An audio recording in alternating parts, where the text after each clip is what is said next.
Welcome back to another technical deep dive here in the debug zone. Today we're tackling a big question and breaking it down with insights from other users. Hopefully this clears up some misconceptions and helps you get the answer you need. So buckle up, stay a little curious, and let's jump right in.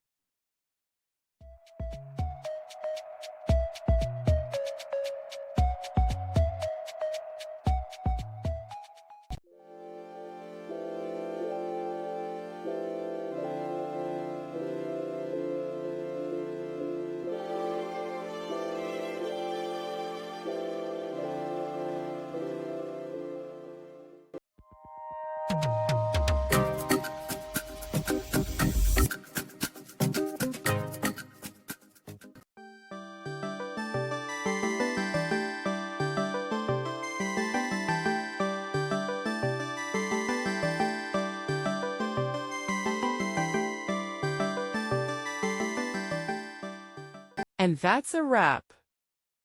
I hope you found the answer you were looking for. If you did, take a second to hit that subscribe button. It really helps out. And let me know in the comments which solution worked best for you. See you next time in the debug zone.